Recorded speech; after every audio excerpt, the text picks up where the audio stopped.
자, 오늘은 내 자리를 들고 가라, 걸어가라 라는 제목으로 우리 함께 말씀을 나누도록 하겠습니다.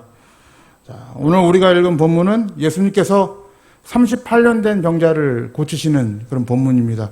아마 여러분들이 이 본문에 대해서 많이 읽어보셨을 줄 이렇게 생각이 됩니다. 오늘 이 표적은 예수님께서 요한복음에 기록된 세 번째 표적이에요. 38년 된 병자를 고치시는 표적인데 그 전까지는 갈릴리 가나에서 표적을 행하셨는데 이제 오늘 이 세 번째 표적부터는 예루살렘에 올라와서 표적을 행하십니다. 제가 전에도 한번 설교 시간에 말씀드린 적이 있는데 우리가 이 예수님께서 이 표적을 행하신다고 하셔서 우리가 너무 표적에만 집중되어서 이 말씀을 바라보시면 안 됩니다. 그러니까 예를 들면 이런 거죠. 예수님은 물로 포도주를 만드셨다. 대단하신 분이다. 죽은 사람을 살리셨다. 대단하신 분이다. 이게 사실이 아니라는 것이 아니라 이게 다 맞는 말인데 이 표적 안에 들어있는 예수님께서 말씀하시고자 하는 메시지가 있단 말이에요. 그걸 우리가 잘 캐치하셔야 됩니다. 그 말씀을 왜 표적을 행하셨는지를 우리가 바라볼 수 있어야 됩니다. 제가 예전에 교회 사역했을 때 그 교회가 이런 치유 성회나 아니면 이런 표적들의 성회를 자주 하던 데였어요. 그러니까 어떤 신비적인 은사 체험을 많이 하려는 그런 교회 중에 하나였습니다. 근데 그 교회에서 사역을 할 때 느낀 것인데 참 사람들이 엄청 많이 오더라고요. 그리고 그 교회뿐만 아니라 그 교회가 이제 속해 있는 그런 큰 교단과 같은 교회가 있어요. 그 교단과 같은 교회에서는 무엇을 하냐면 이제 목회자들을 모시고 또 치유성회를 따로 열어요. 근데 거기서 왜 목회자들을 모시고 치유성회를 하는가? 그 이유는 거기 나와서 어떤 이 신비적인 능력을 받고 이렇게 막 가면은 막 안수기도 받고 거기서도 목회자들 막 쓰러지고 하거든요. 그러면 그런 능력을 받아서 성공적인 그 능력의 목회를 하라라는 그런 취지가 있는 거예요. 그러니까 그런 열망들로 가득 차신 분들이, 그런 목회자분들이 거기에 굉장히 많았습니다. 그런데 그 큰 교회가 가득 차 있어요, 여러분들. 사람들이 그런 큰 표적이 일어나고 무엇인가가 일어나는 게 되면은 당연히 거기에 관심을 쏠릴 수밖에 없는 것이고 그 표적 자체에 어떻게 우리가 관심을 둘 수밖에 없는 것 같아요. 저도 당장에 그때 이렇게 옆에서 봤거든요. 이렇게 쓰러지는 거 보고 아니면 이상한 능력, 귀신 쫓는 거 보고 이러면은 눈이 휘둥그레져요. 그런 것들 많이 하는데 제가 1년 정도 거기서 사역을 하다 보니까 깨달은 게 하나가 있어요. 깨달은 게 뭐냐면은 이 치유성회에는 항상 간증이 있거든요. 오늘 어떤 체험을 우리에게 해주셨는가. 근데 그 간증들을 다 들어보면은 그냥 그날에 있었던 어떤 신비적인 일들을 다 얘기를 해요. 하나님이 이렇게 이루어주시고 이런 표적들을 행했다. 이렇게 다 얘기하시는데 정작 그리스도를 간증하시는 분은 제가 한 분도 못 봤어요. 정말 1년 동안 사역하면서 예수님이 구원자 되시고 예수님이 주 되시며 그 왕 되심을 간증하시는 분은 한 번도 못 봤습니다. 다 저마다 그냥 자기 경험과 자기 체험만 간증할 뿐이에요. 어쩌면 여러분들 우리의 신앙도 한번 생각해 볼 필요가 있을 것 같습니다. 오늘 본문 말씀을 보시면은 예수님께서 표적을 행하시는데 요한복음에 나온 표적들을 보면요. 실제로 예수님께서 표적을 행하시는데 그렇게 큰 관심이 없어요.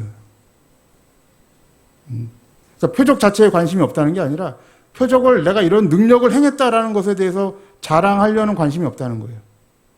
오늘날 그런 능력이 있으면 우리들은 어떻게 합니까, 보통? 큰 성회를 열고 내가 이런 능력이 있다. 다 데리고 와서 내 앞으로 다 머리를 대면은 다 낫게 해주겠다. 큰 성회 같은 걸 더 열겠죠. 왜냐면 우리에게 능력이 나오니까. 근데 예수님은 표적을 행하시면서 그런 능력에 대해서 자랑을 하지 않으세요. 오히려 그 능력을 숨기십니다. 왜냐하면 거기에 진짜 메시지가 가려지기 때문에 그래요. 예수님께서 표적을 통해 말씀하시고자 하는 진짜 메시지가 가려지기 때문에 표적을 행할 때마다 몰래 행하시는 모습을 볼 수 있었습니다. 만약에 예수님께서 표적을 좋아하셨다면, 물로 포도주를 만드셨다면 잔치집마다 돌아다니면서 예, 그 항아리에다 다 물 부고 그때마다 포도주를 만드셨겠죠. 그런 일들을 행하셨을 것인데 그런 걸 하지 않으세요. 그런 이유가 무엇이겠습니까? 자, 요한복음 20장 30절 말씀을 보면은 표적에 대해서 이렇게 말씀을 하고 있어요. 우리가 전에도 한번 읽어봤는데 함께 한번 읽어볼게요. 시작. 예수께서 제자들 앞에서 이 책에 기록되지 아니한 다른 표적도 많이 행하셨으나 오직 이것을 기록함은 너희로 예수께서 하나님의 아들 그리스도이심을 믿게 하려 함이요 또 너희로 믿고 그 이름을 힘입어 생명을 얻게 하려 함이니라 라고 말씀하고 있어요. 즉 요한복음에 기록된 7가지의 표적이 있는데 이 표적 외에도 엄청난 많은 표적을 행하셨지만 이것을 기록한 이유가 무엇인가? 예수님이 우리의 구원자 그리스도이심을 믿고 그 이름을 힘입어서 진짜 생명을 얻게 한다는 거예요, 여러분들. 근데 여기 중요한 말씀이 있어요. 여기 중요한 말씀이 그 이름을 힘입어 생명을 얻게 하신다라는 말씀이 있지 않습니까? 이 말씀이 굉장히 중요한 것 같아요. 왜냐하면 우리는 이렇게 이렇게 살아있는, 걸어다니는 이 육신을 숨이 붙어 있으면 살아있다고 생각하잖아요. 그 생명이야, 이렇게 생각하지 않습니까? 근데 하나님과 그의 아들 예수 그리스도께서 말씀하시는 생명은 이걸 얘기를 하지 않으세요, 여러분들. 이걸 생명이라고 얘기하지 않으시고 예수님은 직접 어떻게 얘기하시냐면 내가 길이고 내가 진리고 내가 생명이다라고 말씀하시는 거예요. 이거를 여러분들 주의 깊게 들으셔야 돼요. 그거는 여러분들 우리의 육신적인 생명을 부정하는 이야기와도 같은 거예요. 사도 바울이 뭐라고 얘기합니까? 죄와 허물로 죽었던 너희를 살리셨다라고 얘기를 해요, 여러분. 우리 영적으로 죽어있는 존재였는데 예수 그리스도의 은혜로 말미암아 살아난 자들이다라는 얘기예요. 그리스도와 함께 다시 우리를 살리셨다라고 말씀하고 있는 거예요. 그러니까 그리스도로 말미암지 않고서는 여러분 우리가 이 숨이 붙어 있다고 해서 이게 생명이 아니라는 거예요. 예수의 생명이 우리 안에 없으면 그 자체로 여러분 죽은 것으로 말씀하고 있는 것이 성경 말씀이에요, 여러분들. 우리가 이것을 기억을 해야 되는 거예요. 그 이름을 힘입어서만 생명이 있는 것이다. 그래서 표적을 행하셨다는 거예요, 여러분. 이 점을 우리가 주의하면서 오늘 38년 된 병자의 이야기를 좀 들어가 볼게요. 자, 1절 말씀 우리가 함께 읽어보겠습니다. 1절 말씀 읽어보겠습니다. 시작. 그 후에 올라가시니라 라고 말씀하고 있습니다. 자, 여기서 그 후에라는 말씀을 기록하고 있는데 4장 이후의 말씀이죠. 4장에서는 왕의 신하의 아들을 고치세요. 그래서 이 첫 번째와 두 번째 표적은 다 갈릴리에서 표적을 행하셨는데, 자, 2절 말씀을 보시면은 이 표적을 행하신, 예루살렘에서 표적을 행하신 배경이 기록되어 있습니다. 그 배경에 대해서 우리 한번 읽어볼게요. 자, 함께 읽어보겠습니다. 시작. 예루살렘에 있는 양문 곁에 히브리 말로 베데스드라 하는 곳이 있는데 거기 행가 5이 있고라 그래요. 베데스다라는 연못이 있어요.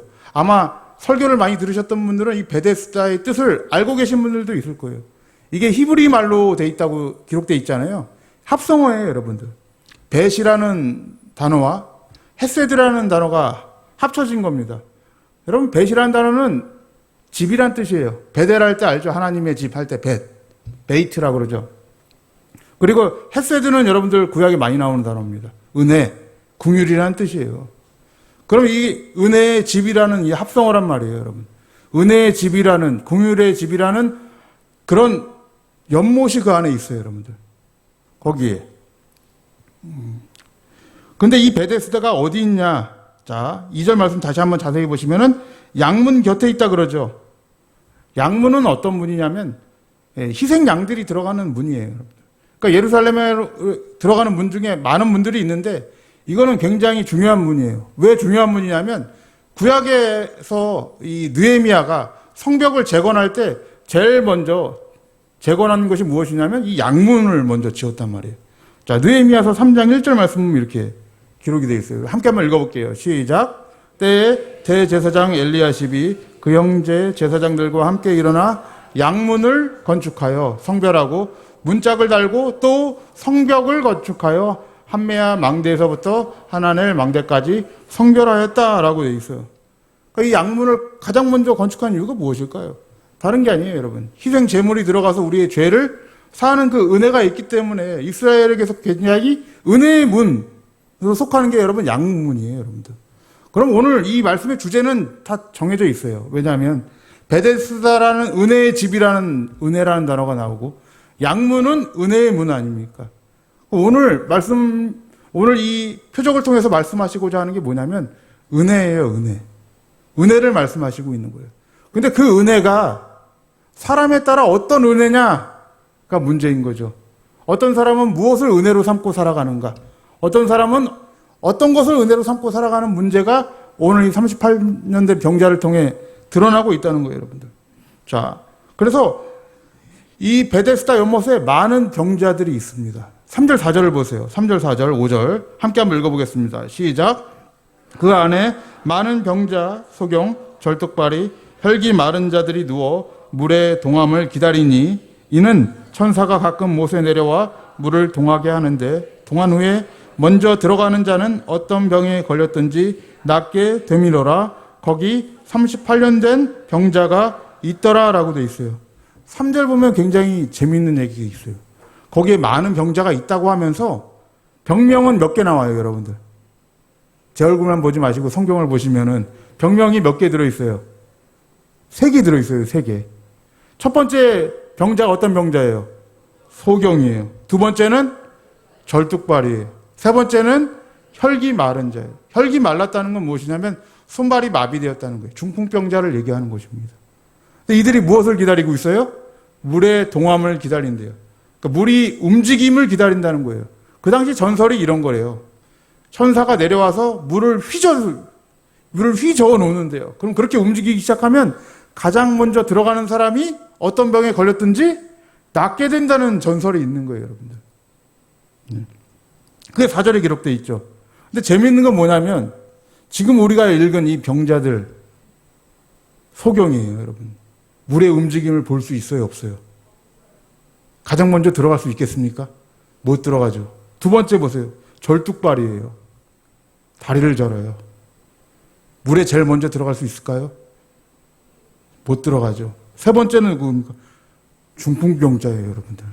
자리에 누워있는 사람이에요. 물에 들어갈 수 있어요, 없어요? 그러면 이 불가능한 병자들을 왜 기록하고 있을까요, 여러분들? 이거는 성령님의 의도가 있는 것이죠, 이거는. 네. 오히려 여러분 가장 먼저 들어갈 수 있는 분들이 누굴 것 같아요? 우리 얼마 전 유행했던 바이러스 질병이 뭐예요? 코로나죠. 오히려 코로나 바이러스에 걸린 사람은 뛰어 들어갈 것 같아요. 제일 먼저 들어갈 수 있어요. 소화불량 된 사람들이나, 네? 아니면 뭐 감기 걸린 사람들, 손가락 조금 삔는 사람들, 이런 병자들이 가장 먼저 들어가지 않겠습니까? 그 물에. 몸이 성한 그런 병자들이 제일 먼저 들어갈 거 아니에요. 근데 왜 이런 병자들을 굳이 여기 기록하고 있냔 말이에요, 여러분들. 그건 다 이유가 있겠죠. 이런 병명을 이렇게 3개만 다 기록하고 있다는 것은 모든 인생들은 실질적으로 자기의 힘으로는 은혜에 들어갈 수가 없다는 걸 말씀하고 있는 거예요. 은혜를 찾고 또 찾아도 실질적으로 그게 은혜의 집인 줄 알고 찾지만은 그 은혜에 들어갈 수 없는 그 상태를 말씀해주고 있는 게 이 지금 3가지의 병자들을 얘기를 하고 있는 거예요, 여러분들. 근데 그 밑에 어떤 병자가 나와요? 38년 된 병자가 나와요. 38년 동안 헛된 은혜를 바라보며 살았던 병자가 나오는 거예요. 그 병자가 등장을 해요. 여러분들 38년 하면 뭐가 기억나요? 구약에 이스라엘 백성들이 광야 생활 몇 년 했습니까? 40년을 했어요. 40년을 했는데 이 40년은 애굽에서부터 나온 기간을 합치면 40년입니다. 그러나 가데스 바네아라는 곳에서 거기서부터 어떤 일이 일어나냐면 가나안을 탐지하는 일이 일어나요. 그게 2년 후예요, 여러분들. 2년 후에 그 가데스 바네아에서 가나안을 탐지를 합니다. 근데 가나안을 탐지할 때 사람들이 어떻게 보고를 합니까? 탐지하고 와서 그 가나안 땅은 우리가 충분히 차지할 수 있겠는데요. 이렇게 보고를 해요? 아니죠. 이렇게 보고 안 하고 우리가 보기에도 그들은 거대하고 그들이 보기에 우리는 메뚜기와 같다. 이렇게 보고하지 않습니까? 절대로 차지하지 못한다라고 이렇게 보고를 해요. 그 기간 때문에 일어나는 게 바로 38년이라는 광야 세관이 일어나는 거예요. 자, 신명기 2장 14절 말씀 한번 볼게요. 자, 함께 읽어보겠습니다. 시작. 가데스 바네아에서 떠나 세렛 시내를 건너기까지 38년 동안이라. 이때에는 그 시대의 모든 군인들이 여호와께서 그들에게 맹세하신 대로 진중에서 다 멸절되었나니라고요. 이들이 멸절되었어요. 왜 멸절되었습니까? 다른 것 없어요. 그들이 본 것과 그들이 경험한 것을 의지했기 때문에 그래요. 하나님의 약속은 그들에게는 아예 삭제가 돼버린 거죠. 그들이 본 것을 보는 순간에 약속은 그들의 마음에 없는 거예요.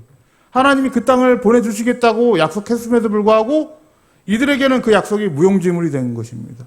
그 일로 인하여 어떤 일이 일어나냐면 광야 생활 40년, 가데스 바네아에서부터는 38년이라는 죄악을 짊어지게 된 거예요, 여러분들. 자, 민수기 14장 33절에서 34절 이렇게 말씀합니다. 자, 우리 한번 읽어볼게요. 자, 시작. 너희 자녀들은 너희의 패역한 죄를 지고 너희의 시체가 광야에서 소멸되기까지 40년을 광야에서 유리하는 자가 되리라. 너희가 그 땅을 탐지한 날 수 42대 하루를 1년으로 환산하여 그 40년간 너희가 너희의 죄악을 질지니 너희가 나의 실어버림을 알리라 하셨다 하라. 죄악을 지는 그 기간이 몇 년이에요?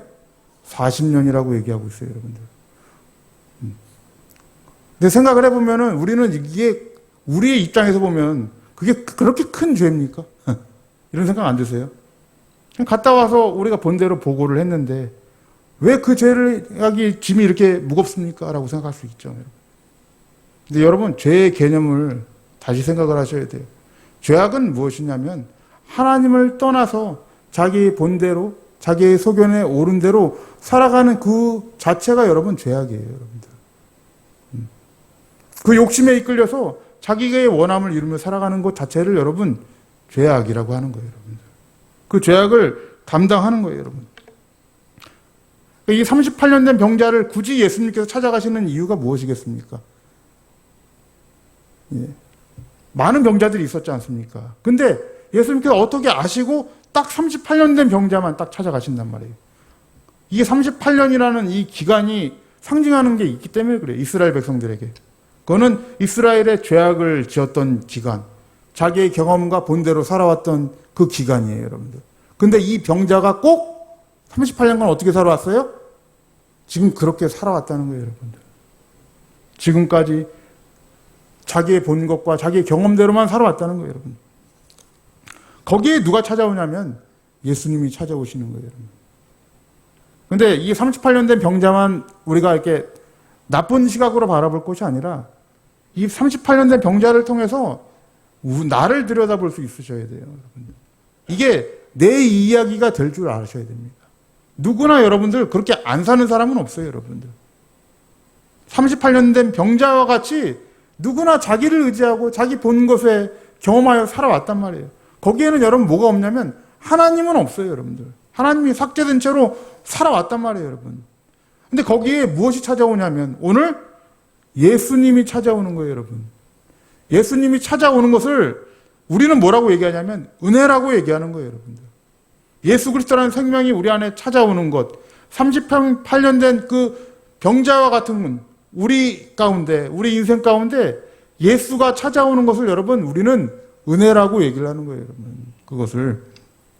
그래서 예수님이 뭐라고 말씀하시는지 보세요.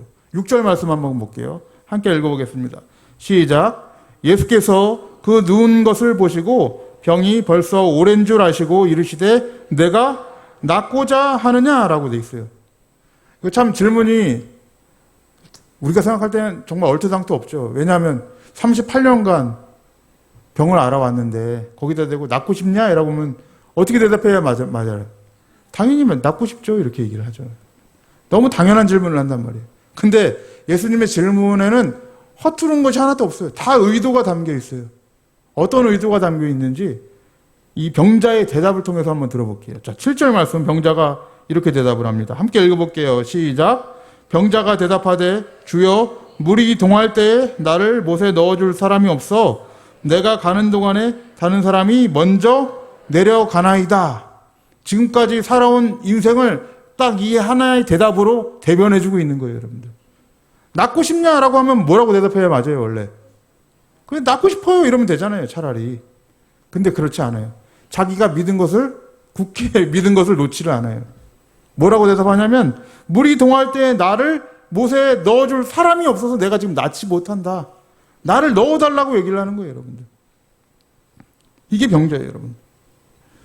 어쩌면 여러분들 우리가 바라보고 소망하는 것들이 이런 것들이 아닌지를 우리가 한번 돌아보셔야 돼요. 예수께서 우리 가운데 오셨는데 자꾸 우리는 그 예수라는 은혜 외에 자꾸 다른 것, 이게 안 돼서 제가 지금 은혜가 없는 것입니다.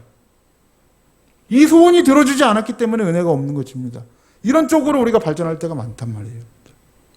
근데 진짜 은혜는 무엇이냐면 그 안에 예수 그리스도의 생명력으로 채워지는 것이 진짜 은혜라는 거예요, 여러분들.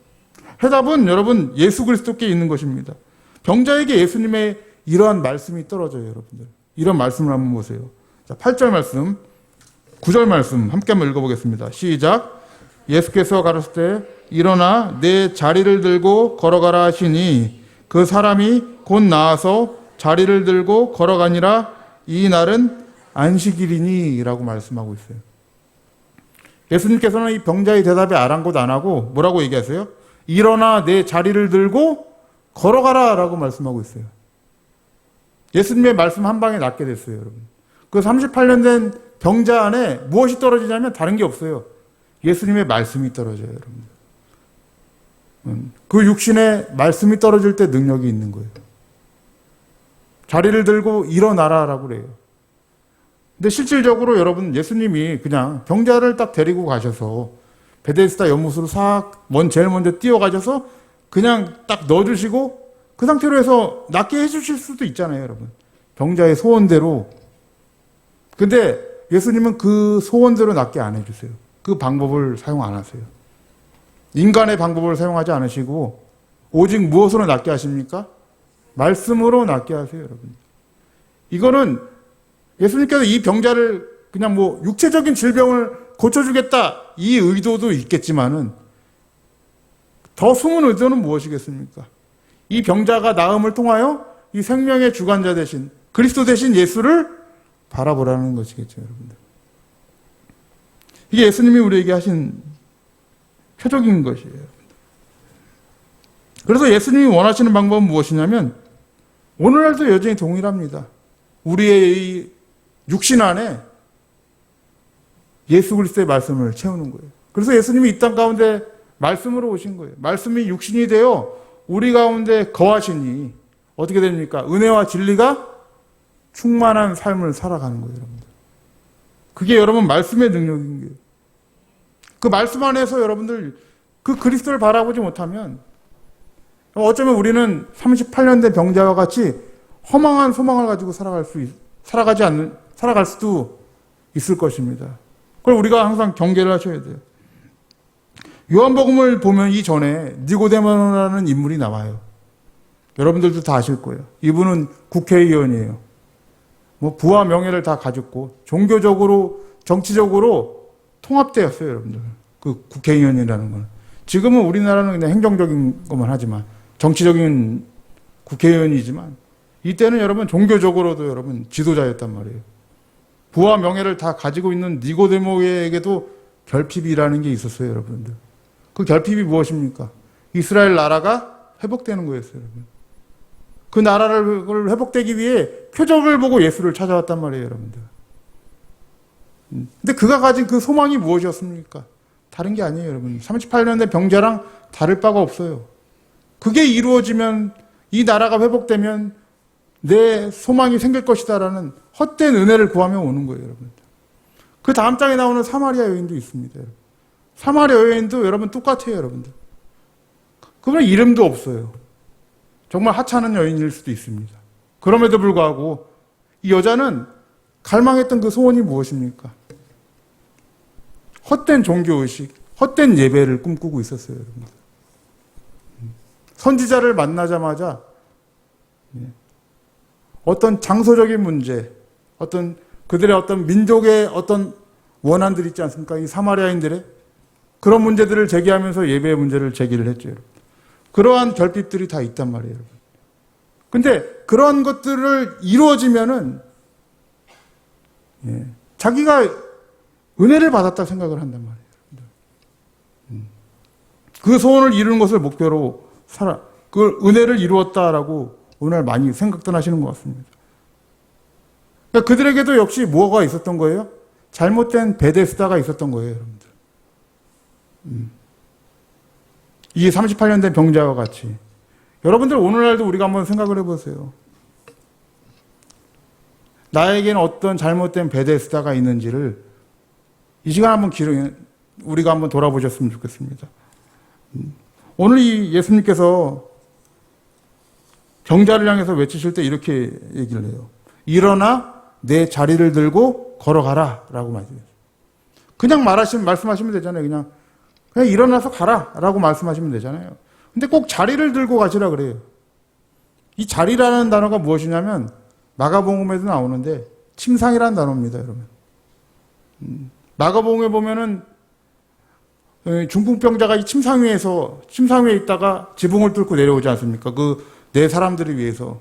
그때 쓰인 단어가 여러분 이 자리, 상이라는 단어예요, 여러분들. 근데 그때도 중풍병자를 고치시면서 예수님이 뭐라 그래요? 내 상을 들고 걸어가라라고 얘기를 해요. 예수님은 똑같이 얘기를 하세요. 내 상을 들고 걸어가라 그래요. 내 자리를 들고 걸어가라라고 얘기를 해요. 왜 이 말씀을 꼭 하실까요, 여러분들? 이 자리가 의미하는 게 있기 때문에 그래요. 그 자리가 무엇이겠습니까? 자, 그 누워있던 자리가 무엇인지 요한복음 5장 14절 보면 이렇게 말씀을 하고 있어요. 자, 한번 읽어볼게요. 시작. 그 후에 예수께서 성전에서 그 사람을 만나 이르시되 보라, 내가 나았으니 더 심한 것이 생기지 않게 다시는 죄를 범치 말라라고 말씀하고 있어요, 여러분. 이 말씀을 자세히 보시면 내가 나았으니 다시는 뭐래요? 더 심한 것이 생기지 않도록 죄를 범치 말라라고 얘기를 해요, 여러분. 그럼 그가 누워있던 그 자리는 어떤 자리였다는 거예요? 죄의 자리였다는 거예요, 여러분들. 근데 여러분 생각을 해보세요. 누워있는 38년 된 병자가 무엇을 그렇게 죄를 행하겠냐고요, 여러분들. 안 그래요? 죄를 행할 수 있는 몸도 아니잖아요, 여러분들. 우리는 죄를 이렇게 행위적으로만 바라보기 때문에 그래요. 죄는 여러분 그런 것이 아니라 우리의 가치관의 문제예요, 여러분. 인생의 가치관의 문제란 말이에요. 하나님을 떠나서 여러분들 하나님의 은혜를 버리고 자기 욕심에 이끌려서 헛된 베데스다를 구하며 살아가는 것, 이것을 죄라고 얘기하는 거예요, 여러분. 성경이. 영적으로 아무런 생명력이 없는 그 상태, 예수가 없는 그 상태를 죄라고 하는 거예요. 그래서 예수님이 뭐라고 그래요? 더 심한 것이 생기지 않도록 죄를 범치 말라 그래요, 여러분. 그럼 이 더 심한 것은 무엇일까요? 이 말씀이 여러분들 헬라어 단어를 보니까 더 나쁜 것, 더 악한 것이라는 뜻이에요. 정확하게 번역을 하면. 그러니까 더 악한 것이 생기지 않게 지금 죄를 범치 말라라고 말씀하시는 거예요. 그럼 더 악한 것이 무엇이겠습니까? 자, 히브리서 6장 5절 6절을 보면 그 말씀이 기록되어 있어요. 자, 한번 읽어볼게요. 시작. 하나님의 선한 말씀과 내세의 능력을 맛보고 타락한 자들은 다시 새롭게 하여 회개케 할 수 없나니 이는 자기의 하나님의 아들을 다시 십자가에 못 박아 현저히 욕을 보입니다 라고 얘기해요. 예수님의 표적과 능력을 경험했음에도 불구하고 다시 어떻게 되는 거예요? 그 자리로 돌아가는 건 뭐겠습니까? 더 심한 게 되는 거예요. 그 죄의 자리로 다시 돌아가는 것이 심하게 되는 거예요. 하나님의 표적을 맛보고 능력을 맛보고 예배를 맛봤는데도 예수께로 나아가지 않고 자꾸 자기 자리로 돌아가는 거예요, 여러분들. 오늘 이 말씀을 보면 내 자리를 들고 가라라는 이 들다라는 단어가 무엇인지 아십니까?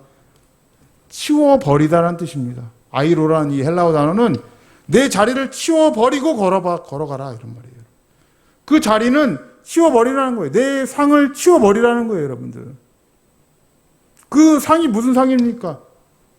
하나님이 삭제되었던 그 자리, 헛된 은혜를 구했던 그 자리란 말이에요. 그걸 치워버리고 걸어가라는 거예요, 여러분들. 그리고 그 안에 무엇을 채우라는 거예요? 그리스도의 말씀의 능력을 채우라는 것입니다. 사랑하는 성도님들, 오늘 이 말씀을 들으시면서 다시 한번 좀 생각을 해보세요. 죄가 무엇인지를 생각을 해보세요. 그냥 한두 개, 뭐 이렇게 행위를 짓는 잘못한 죄들, 물론 이것도 죄겠죠. 근데 하나님이 이것만을 말씀하시는지 잘 보시란 말이에요, 여러분. 죄라는 것은 헛된 베데스다를 구하며 살아가는 거예요. 그 자리를 들고 예수께로 나와야 되는데, 그 자리를 치워버려야 되는데, 치우지 못하고 여전히 옛 세상의 가치로 살아가는 것. 그게 여러분 죄인 거예요, 여러분들. 사랑하는 성도님, 오늘 우리에게 있는 헛된 베데스다가 무엇인지를 여러분들 한번 기억해 보시길 바랍니다. 사라질 것에 눈을 들고 헛된 곳의 은혜를 바라보고 있다면 내가 바로 뭐예요? 38년 된 병자랑 다를 것이 없다는 거예요. 일어나는 거예요. 내 자리를 치워버리고 걸어가라. 오늘 말씀하시고 계신 것입니다. 이 말씀이 여러분 안에 들리신다면 오늘도 기도하실 때 이렇게 기도했으면 좋겠습니다. 내 인생의 최고의 가치가 예수 그리스도로 말미암아 살아가게 하여 주시옵소서. 그 이름을 우리 안에 채우고 그 생명으로 살아가게 하여 주시옵소서라고 기도하시길 바랍니다. 우리 안에 정말로 예수 그리스도의 이름을 채울 때 살아나는 역사가 일어나요, 여러분들. 우리의 영적인 생명이 살아나고 우리의 인생 자체가 여러분 변화를 맞이하게 될 것입니다. 사랑하는 우리 성도님들, 예수 그리스도의 말씀을 힘입어서 세상에 속한 모든 한숨들을 거두시고 새 생명과 소망 안에서 살아가시기를 주님의 이름으로 축원합니다.